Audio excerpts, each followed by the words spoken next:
Sorry, I should probably say something. Okay, so after that short hiatus between season 4 and 5, I think, I went ahead and read a few books of the novel, and honestly, I feel like I've been waiting for 10 years just to see Downforce.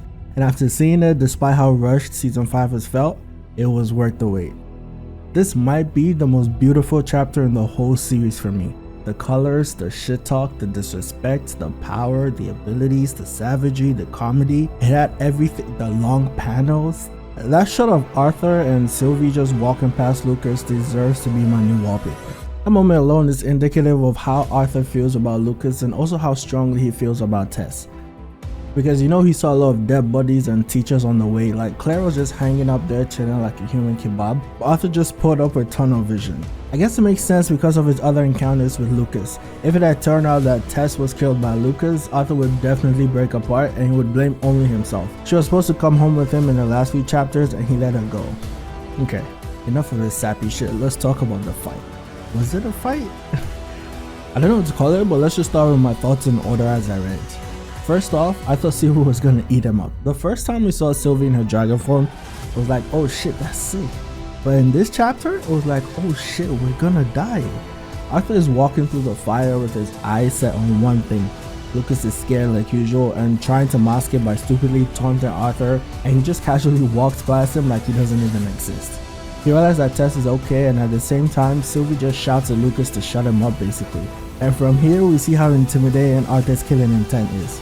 It's so much that Lucas compares it to his brother, a lance. A fucking lance. Granted, Arthur is nowhere near that level in terms of magic, but he's a different being in terms of battle experience and kill count for sure.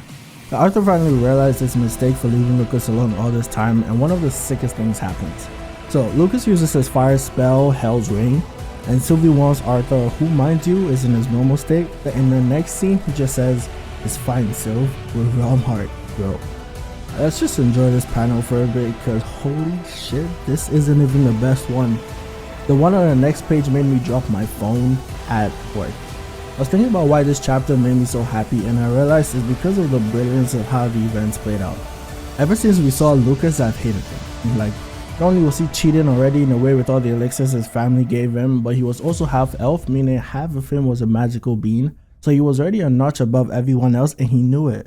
Lucas was actually a dick, so it's poetic that he lost his.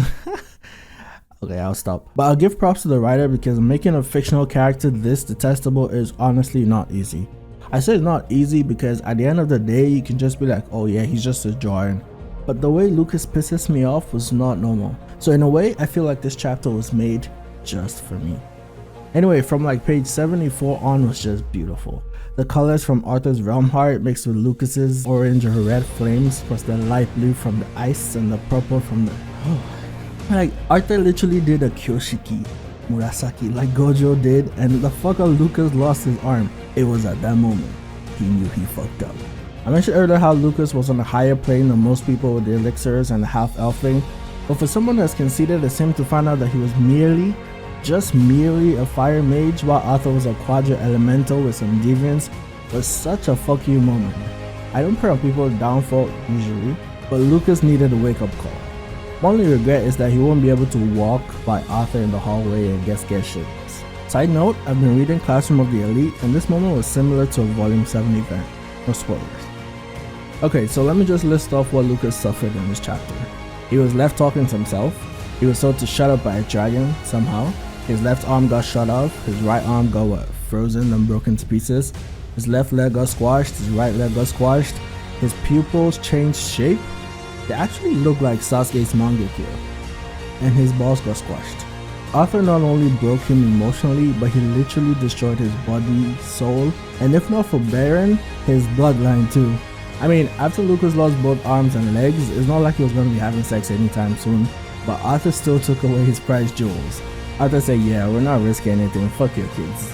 I feel so satisfied, I'm not gonna lie, but enough of me being weird. How did you like the chapter? Let me know how you felt with that destruction. Is there any chapter before this that was somehow better? Let me know down below, but for now it's been Nova, and I'll see you in the next video.